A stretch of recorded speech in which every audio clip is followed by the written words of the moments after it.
அஸ்ஸலாமு அலைக்கும் வரஹ்மத்துல்லாஹி வபரகாத்துஹு. நான் சட்டத்தரணி நுஷ்ரா நஜ்முதீன். மீண்டும் ஒரு பதிவில் உங்கள் அனைவரையும் சந்திப்பதில் மகிழ்ச்சி அடைகின்றேன். அல்ஹம்துலில்லாஹ்.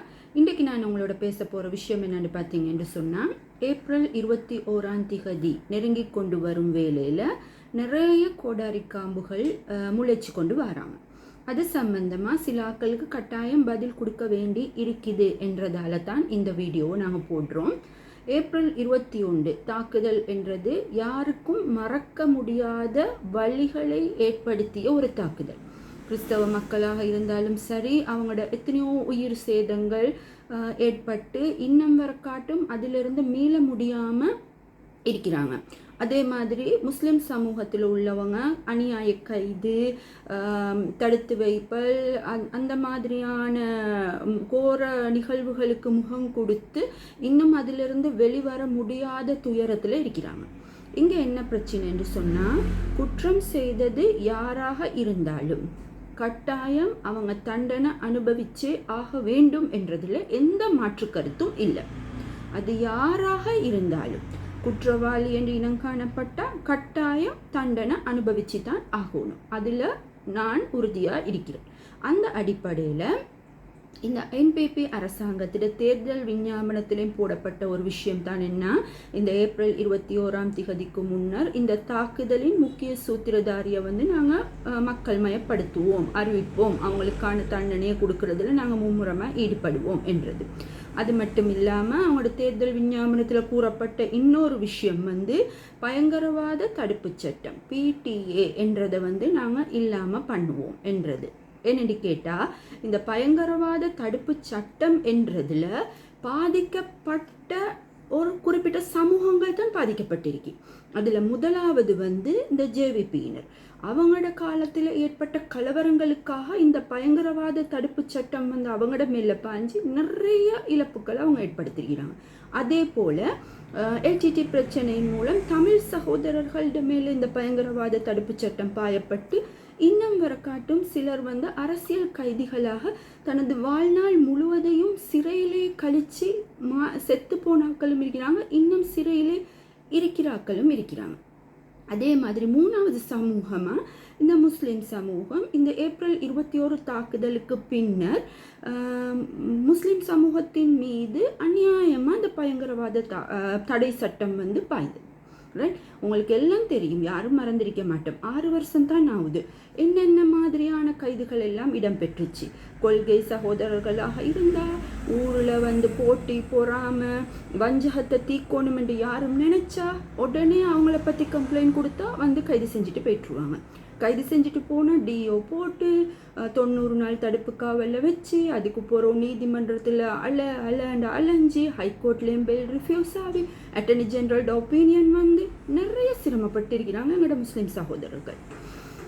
கிறிஸ்தவ சகோதரர்கள் எப்படி மன ரீதியாக வேதனைப்பட்டு அனுபவிச்சிருக்கிறாங்களோ, தனது உயிர்களை இழந்து தனது உடன்பிறப்புகளை இழந்து, அதே மாதிரி உடல் ரீதியாகவும் மன ரீதியாகவும் முஸ்லீம் சமூகம் நிறைய பாதிப்புகளை சந்திச்சிருக்கு.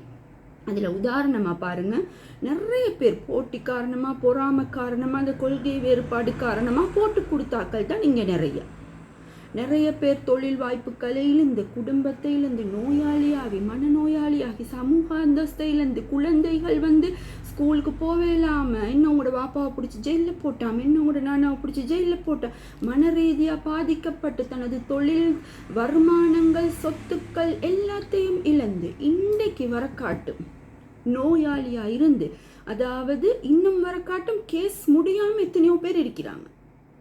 அது மட்டும் இல்லாமல் தனது உடைமைகளான லேப்டாப், மொபைல் ஃபோன், நிறைய வீட்டு சாமானங்கள் எல்லாம் ரச பரீட்சணைக்கு கொடுத்து இன்னும் அதோட ரிசல்ட்ஸ் வராமல் நிறைய பேர் இருக்கிறாங்க.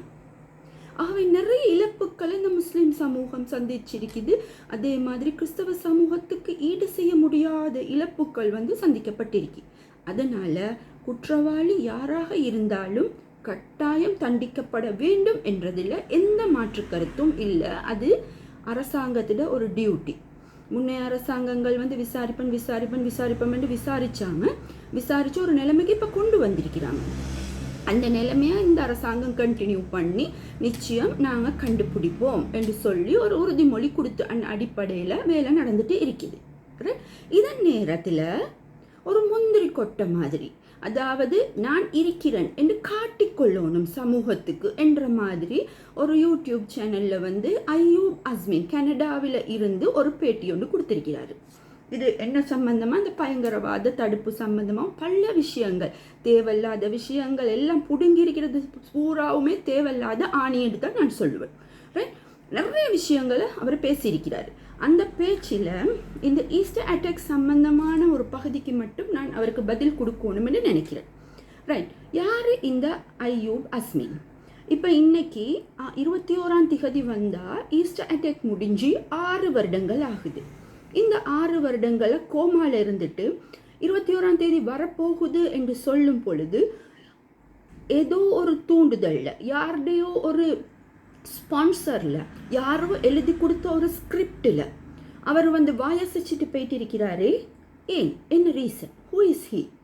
ரைட், முதல்ல பார்த்தோம்னா இந்த அய்யூப் அஸ்மின் எந்த மாதிரியான விஷயங்களில் கருத்து தெரிவிக்க வருவார் என்று பார்த்தீங்கன்னு சொன்னால், இலங்கையில் முஸ்லீம்களுக்கு ஏதாவது ஒரு பிரச்சனை அது சம்பந்தமாக யாராவது பேச போனால் அவங்களுக்கு எதிராக கருத்து தெரிவிப்பார். அதாவது முஸ்லீம்களுக்கு சார்பாக இல்லை, அதை சார்பாக பேசுகிற ஆட்களுக்கு எதிராக கருத்து தெரிவிப்பார். உதாரணமாக முஸ்லீம் விவாகரத்து சட்டத்தில் நிறைய குர்ஆன் ஹதீஸுக்கு வர வேண்டிய செக்ஷன்ஸ் எல்லாம் இருக்கி, அதனால் அதை எமெண்ட் பண்ண போக்கில் நாங்கள் முக்கியமாக கவனத்தில் கொள்ள வேண்டிய விஷயங்கள் யாராவது பேசிட்டா போதும், ஆள் கமெண்ட் பண்ணுறது அவர் தான். ஏன்னு கேட்டால் இவங்க பேசுகிறவங்க என்னமோ உள்ளவியா, இவங்க சரியாவா, நீங்கள் யார்? இல்லை நான் கேட்குறேன், நீங்கள் யார் இது சம்மந்தமாக பேசுகிறதுக்கு?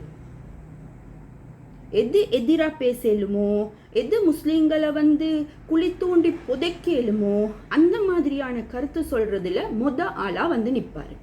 யாராவது ஒரு பொம்பளை புள்ள கருத்து சொல்லிட்டேன்னு வைங்களே, ஆளாக அந்த பொம்பளை புள்ளைக்கு எதிராக கருத்து சொல்கிறதும் இவர் தான். ஏன்னு கேட்டால் ஓசியில் கிடைக்கிற ஏசியில் இருந்து கொண்டு ஃப்ரீயாக கிடைக்கிற வைஃபையை பேசிக்கொண்டு யாருடையாவது ஸ்பான்சர்ஷிப்பை எடுத்துட்டு ஒரு கருத்து சொல்ல வர்றது லேசி. என்னென்னு கேட்டால் நீங்கள் ஃபீல்டில் இல்லை, நீங்கள் எங்கேயோ போயிட்டு அசைலம் எடுத்துக்கொண்டு ஃபீல்டில் இல்லாமல் உட்காந்து லேசாக வாயால் நல்லா வடை சுடலாம். ரைட், இப்போ நான் விஷயத்துக்கு வரேன். இவர் லிஸ்ட் பண்ணியிருக்கிறாரு, இந்த ஆளுக்கு இப்படி இருக்கி அகில இலங்கை ஜம்மியத்துல் உலமா என்ன, ஒரு முன்னாள் முஸ்லீம் அமைச்சர், பஷீர் ஷேகுதாவுட பேர், நிறைய தௌஹீத்வாதிகளோட பேர், என்ன நிறைய லிஸ்ட் ஒன்று போட்டிருக்கிறாரு. ஒரே ஒரு விஷயம் கவனிச்சு கொள்ளுங்க அய்யூப் அஸ்மின் சகோதரர் அவர்களே, நீங்கள் சொல்கிற அவ்வளோ பேரும் ஸ்ரீலங்காவில் தான் இருக்கிறாங்க. நீங்கள் மட்டும்தான் வெளிநாட்டிலேருந்து வாயால் வடை சுடுறீங்க, சரியா? அவ்வளோ பேரும் ஸ்ரீலங்காவில் இருக்கிறாங்க. இன்னும் வர காட்டும் இன்டர்வியூ அதாவது இன்வெஸ்டிகேஷனுக்கு அவங்களோட சப்போர்ட்டை கொடுத்துட்டு தான் இருக்கிறாங்க.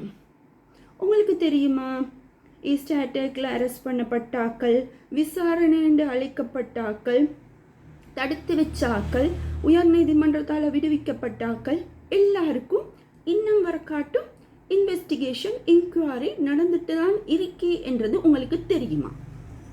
என்னென்னு கேட்டால் உங்களுக்கு தெரியாத பொய்யான பிழையான தகவல்களை தான் நீங்கள் பேசிட்டு இருக்கிறீங்க. ரைட், யாரோ எழுதி கொடுத்த ஸ்கிரிப்டுக்கு கதை, திரைக்கதை, டைரக்ஷன் எல்லாம் வேறு யாரோ, நீங்கள் ஒரு ஸ்பான்சருக்காக வேண்டிய ஒரு கமிஷனுக்காக வேண்டிய வாயை அசைச்சிருக்கிறீங்க, சரியா?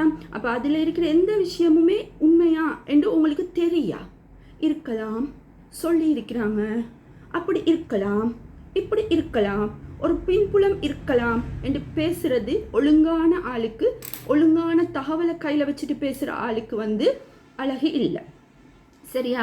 அப்போ இவ்வளவு நாள் 6 வருஷமாக வேறு எந்த சமூக பிரச்சனைக்கு நீங்கள் முன்னுக்கு வந்தீங்க?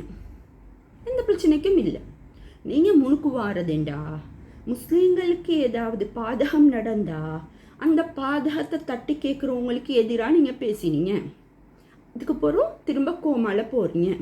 திரும்ப என்னையாவது ஒரு ஸ்பான்சர் வந்துச்சுன்னு சொன்னால் உங்களோட எஜெண்டாக்கு கீழே உங்களோட பின்புலத்தில் ஏதாவது வந்துச்சுன்னு சொன்னால் டக்குன்னு எழும்புறீங்க, வாரீங்க மீடியா முனுக்கு, நானும் இருக்கிறேன் என்று காட்டிக்கொள்கிறீங்க அடிக்கடி, சரியா? இப்போ இந்த 6 வருஷமாக உங்களுக்கு தெரிஞ்ச தகவல்களை மறைச்சி வச்சிருக்கிறீங்க. சட்டத்திட பார்வையில் இது பாரதூரமான ஒரு குற்றமான ஒரு விஷயத்தை வந்து நீங்கள் செஞ்சிருக்கிறீங்க இவ்வளவு நாளாக. பிடிஏக்கு கீழேயும் செக்ஷன் 5 பிடிஏ ஆக்ட் என்ன சொல்லுதுன்னு சொன்னால், யாராவது செக்ஷன் 5 பிடிஏ என்ன சொல்லுதுன்னு சொன்னால், any person who knowing or having reasonable cause to believe that any person has committed an offense under this act, right? இந்த சட்டத்துக்கு கீழே யாராவது ஒரு குற்றத்தை செஞ்சாங்க என்று சொல்லி இருந்து அது எங்களுக்கு தெரிய வந்து அதை நாங்கள் வந்து போலீஸுக்கு ரிப்போர்ட் பண்ண ஃபெயில் பண்ணினோம் என்று சொன்னால், right, fail to report to the same to the police officer shall be guilty of an offence and shall on conviction be liable to imprisonment of either description for a period of not exceeding 7 years. 7 வருடத்திற்கு குறையாத சிறை தண்டனைக்கு ஆளாக வேண்டிய ஒரு குற்றத்தை செஞ்சுட்டு எங்கேயோ இருந்து கொண்டு பேசிக்கொண்டு இருக்கிறீங்க. சரியா? அதே மாதிரி ஐசிசிபிஆருக்கு கீழே இனங்களுக்கிடையில தேவையில்லாத முறுகலை ஏற்படுத்துறதுக்கு பொய்யான தகவல்களை பரப்புறீங்க. அதே மாதிரி பீனல் கோடுக்கு கீழேயும் நீங்கள் வந்து குற்றவாளியாக கருதப்படுறீங்க. இந்த 3 சட்டங்களுக்கு கீழேயும் நீங்கள் ஒரு தவறை செஞ்சுட்டு ஓசில இருந்து வாயசிச்சுட்டு இருந்து சரி வராது. நீங்கள் தானே நல்ல தைரியமான ஆளாச்சே. இந்த பேட்டிக்கு உங்களுக்கு ஸ்பான்சர் பண்ணினாக்கள், வெளிநாட்டில் உங்களுக்கு முட்டு கொடுக்குறாக்கள், தயவு செஞ்சு விசா, டிக்கெட், அக்கமெண்டேஷன் எல்லாம் ஸ்பான்சர் பண்ணி அனுப்பிவிடுங்க வரீங்க அந்த தகவல்களோட. சிஐடி, டிஐடி, புத்தியான்ஷா எல்லாமே இருக்குது. வாங்க, கம்ப்ளைண்ட்டை கொடுங்க, இன்வெஸ்டிகேஷனுக்கு ஃபேஸ் பண்ணுங்க, எல்லாத்தையும் அரெஸ்ட் பண்ணி உள்ளுக்கு போடுங்க. உங்களோட தைரியத்தை எல்லாரும் பாராட்டுவாங்க. இருட்டுக்குள்ளே இருந்து சட்டிப்பானை உடைக்க வேணும். என்னென்னு கேட்டால், நீங்கள் சொல்கிற அவ்வளவு பேரும் ஸ்ரீலங்காவில் எத்தனையோ இன்வெஸ்டிகேஷனுக்கு ஃபேஸ் பண்ணி, எத்தனையோ இந்த வழக்குகளுக்கு ஃபேஸ் பண்ணி எல்லாத்திலிருந்தும் நிரபராதி, இவங்களுக்கும் ஈஸ்டர்டெக்குக்கும் எந்த சம்பந்தமும் இல்லை என்று விடுவிக்கப்பட்ட ஆக்கள். ஆகவே புதிய புரளி ஒன்று கிளப்பி இதை திசை திருப்புற ஏஜென்ட்டால் உங்களோட பின்புலத்தில் தயவு செஞ்சு செயற்பட வேண்டாம். இவர் ஸ்ரீலங்காக்கு எப்போ சரி வந்தால் இவருடைய மேலே இந்த 3 வகையான குற்றச்சாட்டுக்களுக்கு எதிராகவும் யார் வேணுமென்றாலும் கம்ப்ளைண்ட் கொடுக்கலாம். கம்ப்ளைண்ட் கொடுத்து உள்ள தூக்கி போட்டேன்னு சொன்னால் எல்லா உண்மையும் வெளியே வரும். வெளிநாட்டில் இருக்கிற கனடாவில் இருக்கிற அய்யூப் அஸ்மின் நலன் விரும்பிகள், அய்யூப் அஸ்மினுக்கு உதவி பண்ணுறாக்கள், ஸ்பான்சர் கொடுக்குறாக்கள், வாயசைக்கிறதுக்கு ஃபண்ட் கொடுக்குறாக்கள் எல்லாரும் ஒரு ஸ்பான்சர்ஷிப் போட்டு கலெக்ஷனை போட்டு டக்குன்னு கொடுத்து அனுப்புங்க இங்கே ஸ்ரீலங்காவுக்கு. இன்னும் நாள் இருக்குதானே, இன்றைக்கு 16, 21க்கு 5-6 நாள் இருக்குது, பரவாயில்ல, அனுப்புங்க. அப்போ ஒரு திருப்பு முனையாமையுமே ஜனாதிபதி தெரியா உண்டு, புத்தியான்ஷைக்கு ஒன்றும் தெரியா, டிஐடிக்கு ஒன்றும் தெரியா, எல்லாமே தெரியும் இவருக்கு தான். அப்போ கட்டாயம் இவர் ஸ்ரீலங்காவில் வைக்க வேண்டிய ஆள். இவர் என்ன அங்கே பேட்டியிருக்கிறாரு? எல்லாரோட பின்புலத்தை பற்றியும் நீங்கள் பார்க்குற மாதிரி உங்களோட பின்புலத்தை பற்றி எல்லாரும் பார்த்தாங்கன்னு சொன்னால் கதை கந்தலாக போகும். ஆகவே நான் இருக்கிறேன் என்று காட்டிக்கொள்றதுக்காக வேண்டி தேவையில்லாத விஷயங்களில் மூக்க நுழைக்க வானேன். விஜயோட ஸ்டைலில் ஒரு டிஷர்ட்டுக்கு மேலே கோட்டை போட்டுட்டு மைக்குக்கு முனுக்கு நின்றா அரசியல் ஆய்வாளர் ஆவேலா? அரசியல் ஆய்வாளர் ஆகிறேன்னு சொன்னால் தகவல் உண்மையாக இருக்கணும், அதுக்கான எவிடன்ஸ் ஆதாரங்கள் இருக்கணும், அதை சப்மிட் பண்ணியிருக்கணும். நீங்கள் இதெல்லாம் இன்வெஸ்டிகேஷன் ஆஃபீஸர்ஸ்க்கு கொடுத்து அதை யாருமே கணக்கெடுக்கல என்ற பட்சத்தில் நீங்கள் பப்ளிக்கில் இப்படி பேசியிருக்கலாம். அப்படி இல்லாமல் இருக்கலாம், செஞ்சிருக்கலாம், அப்படி இருக்கலாம் என்று சொல்லி தயவு செஞ்சு வாயால் வடை சுடாயிங்க. இப்போ இந்த வீடியோவுக்கு அய்யூப் அஸ்மின்ட முட்டுக்கள் தயவு செஞ்சு காமெண்ட் பண்ண வாங்க. புத்திமதி இருந்தால் அவருக்கு சொல்லுங்க. ரைட், மீண்டும் ஒரு பதிவில் சந்திக்கும் வரை அஸ்ஸலாமு அலைக்கும் வரஹ்மத்துல்லாஹி வபரகாத்துஹு.